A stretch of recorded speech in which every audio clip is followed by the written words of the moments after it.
안녕하세요, 허락카드입니다. 오늘도 구독, 좋아요, 알람 설정 부탁드립니다.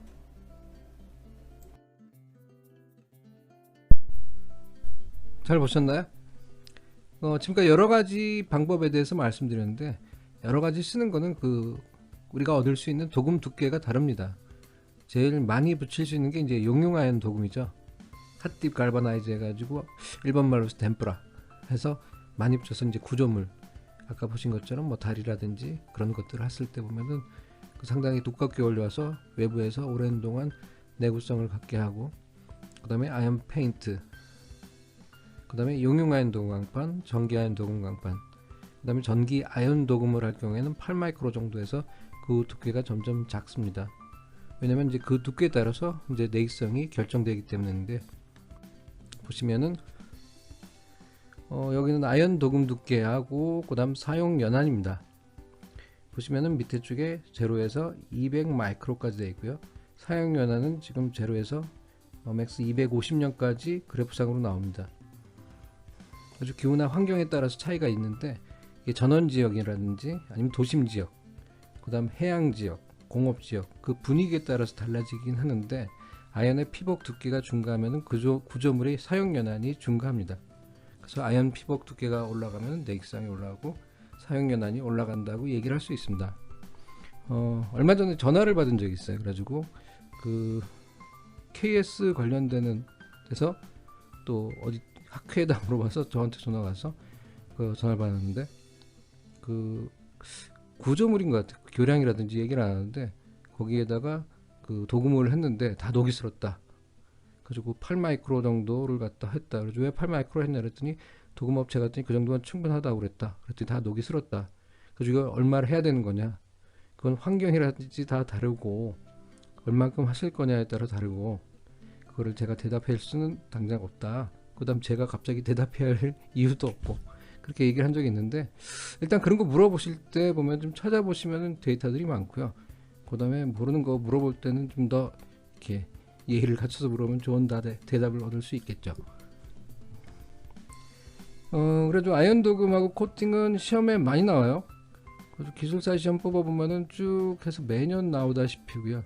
하고 그 다음에 좀 문제에서도 1년에 한 2개, 3개는 나오는 것 같습니다. 그래가지고 공부를 하셔야 되고요. 그 다음에 특히 내익성에 대한 문제들이 많이 나오니까 여기에 대해서는 좀 잘 알아두시면 좋을 것 같아요. 그래가지고 최근에 보면 19년에 나온 거 보니까 이런 문제 나왔더라고요. 그래서 왼쪽에 같은 경우에는 도금을 아연이나 카드뮴 알루미늄으로 했을 때, 그 다음에 그걸 철 위에다 했을 때 하고, 그 다음 철 위에다가 주석구리, 은, 니켈, 코발트를 했을 경우에 어떻게 되는지. 왼쪽은 아연이기 때문에 카드뮴 알루미늄이니까 실제로 보시면은 어떻게 될까요? 이게 비안금속이라고 생각을 하겠죠? 근데 실제로 문제상으로서는 이게 어떤 환경이라는 얘기 안 나오는데, 카드뮴은 철보다 수소 전극전이는 노블합니다. 내신 분이 그건 갖다 미스한 것 같은데, 아무튼 그렇고요. 그래서 보시면은 그 다음 주석 같은 경우에는, 통조림 같은 경우에는 반대로 돼 있죠. 아무튼 그걸 떠나가지고 아연이 도금되어 있을 때 어떻게 부식하고 방식작용을 하는지 설명하라고 문제가 나와 있어요. 아주 일반적인 문제입니다. 그거는 쉽게 얘기할 수 있죠. 저번에도 얘기했지만은 이온화 경향에서 만약에 아연에다 동을 도금했을 경우, 여기에는 동이 노블하기 때문에 아연이 녹아서 전자를 구리에다가 공급을 하게 되죠. 그렇기 때문에 비안 아연이 산화되고 귀한 동이 보호가 된다. 근데 밑에의 경우가 이제 시험 문제하고 맞는 거죠. 비안 아연이 산화되면서 귀한 철을 보호한다. 그래서 이렇게 답을 하고요. 틀리는 거는 아니고, 그 다음 더 자세히 설명을 해드리면 좋겠죠. 근데 아까 말씀드린 것처럼 요 대표적인 거하고 카드뮴이라든지 주석은 약간 좀 얘기가 좀 달라요. 근데 여기서 다루진 않겠고요. 그래서 부식이 진행하는 걸 보면은 맨 오른쪽이 용융아연 도금 강판입니다. 이건 직접 제가 찍은 거고, 옛날에 실험하면서 이게 부식이 진행되면은 군데군데 이제 백청이 나오겠죠. 백청은 아연의 산화물입니다. 제테노에서 이걸 갖다 물감에 하얀색 알료로도 쓰고 그러는데, 그 다음 시간이 지나면은 백청이 계속 더 늘어나다가 어느 순간에 적청이 나오면서 철이 부식이 되게 됩니다. 그러면은 제일 위험한 상태가 되죠. 왜 그러냐? 우리가 부식을 갖다가 막기 위해서 어떤 도금을 할 경우에는 누구를 보호하느냐? 철을 보호하죠. 왜 철을 보호하냐? 철은 구조물의 강도를 갖기 때문에 부식이 일어나면 우리가 예기치 못한 파단이라든지 손상이 갈 수 있기 때문에 여기까지가 수명이라고 보시면 됩니다.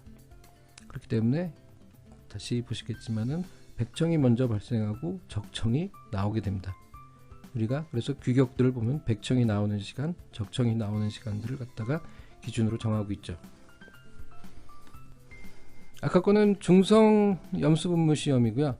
여기에는 복합부식 시험이에요. 보시면은 여러 가지 실험을 해놓은 걸 갖다가 제가 이제 일본 회사인데 가져왔고요. 이때 보시면은 레퍼런스가 있으니까 한번 직접 가보셔도 됩니다. 보시면은 도금 두께는 아마 다 다를 텐데, 아연의 전이켈 합금 도금에 흑색 3가를 했을 경우에 여기서 실험은 원 사이클을 갖다 8시간으로 해서 몇 사이클을 돌렸냐 그거예요. 그래서 원 사이클 돌리고 쉬었다 이제 부식하고 염수 분무하고 그 다음 쉬었다 이제 그런 식으로 할 텐데, 보시면은 아연 고니켈 합금으로 가면은 더 내익성이 좋아지고 이제 그렇게 해서 평가를 합니다. 똑같습니다. 보시면은 오른쪽에 맨 위에 보면은 백청이 나오고 그 다음에 적청이 나와 있는 상태를 알 수 있고요. 중간 내익성이 좋은 경우에는 250 사이클에서도 표면에 약간의 백청이 보이기만 합니다. 용융아연 도금 간판은 조금 다른데, 보시면은 거의 130 사이클까지 했을 때 약간 불긋불긋 나오고요. 근데 도금 두께가 얼마냐에 따라 다르기 때문에 그걸 직접 비교하기는 힘듭니다. 아무튼 제가 말씀드린 거는 백청이 나오고 적청이 나온다는 거죠. 이게 아연의 방청기구라고 여러분들이 보통 생각하시고 있고 시험에 나오면 쓰는 내용입니다. 자, 그래서 뭐든지 철이 노출되었을 때 보면은, 그렇죠, 아까 시험 문제도 그렇지만은 아연이 녹아나면서 철을 보호한다. 가지고 보시면은 함석에 나온 거하고 똑같아요. 강철은 공기 중에 쉽게 녹슬지만 아연을 입히면 희생 전극 작용으로 잘 녹슬지 않는다.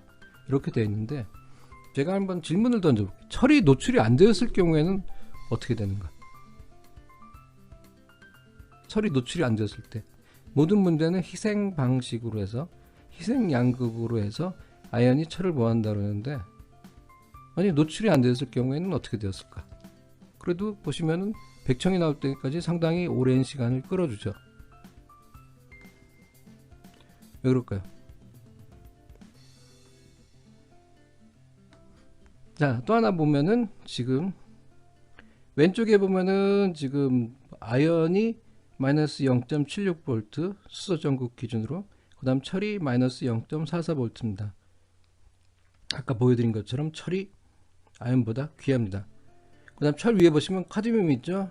마이너스 0.4로 해서 철보다 귀합니다. 그래서 아까 문제에서 보면은 의도하는 거는 아마 비하기 때문에 귀한 금속을 갖다가 보호한다 그러는데, 여기서는 역전이 되어 있어요. 아무튼 그렇게 되면은 얘기하는 것처럼 아연이 녹아나서 철을 보호한다 그러는데, 오른쪽 그림 한번 보시면은 이거는 한번 뽑아봤어요. 이거 보시면은 여기서 아연은 마이너스 0.8인데 0.76이니까. 근데 우리가 지금 산업계에서 자동차에서 말하는 아연 니켈, 고니켈 10에서 15%의 니켈을 갖는 아연 니켈 합금 도금은 전이가 높습니다. 물론 이제 철보다는 낮겠지만은 아연보다는 더 높아요. 자, 근데 아연 니켈이 훨씬 더 내익성이 좋습니다. 그래서 이건 또 어떻게 설명할 건지 실제로 시험 문제 나오거든요. 근데 대답하기가 무척 힘들어요. 철보다 아연이 비하기 때문에 철을 보호한다. 근데 아연 니켈은 왜 아연보다 더 귀하냐 했을 때는 이가 좀 까다로운 질문이 되겠죠. 실제로 대답하기가 쉽지 않은데, 아까 그거하고 마찬가지예요. 만약에 철이 노출되지 않았을 때는 어떻게 될까? 아주 실제로 이거는 지금 일본 표면기술의 2006년에 아마 정리된 논문에서 따왔습니다. 마스모토라는 사람이 정리했는데 상당히 잘 해놨어요. 보시면은 처음에 밑에 그림을 보시면은 우리가 아연이 도금된 볼트의 대가리가 있습니다. 근데 초기에는 아무런 일이 벌어지지 않겠죠. 근데 그 다음에 보시면은 시간이 지나면은 아연의 부식 생성물이 생깁니다. 이제 백청이겠죠. 아주 아연 자체에 부식이 일어나요. 그래서 어느 정도 지점이 가면은 희생 방식이 일어납니다. 그래서 아연이 철을 보호하게 되겠죠. 근데 여러분도 얘기했지만 그 아연이 희생 방식을 해서 철을 보호하는 거는 그 매우 근접한 영역에서 일어나는 거예요.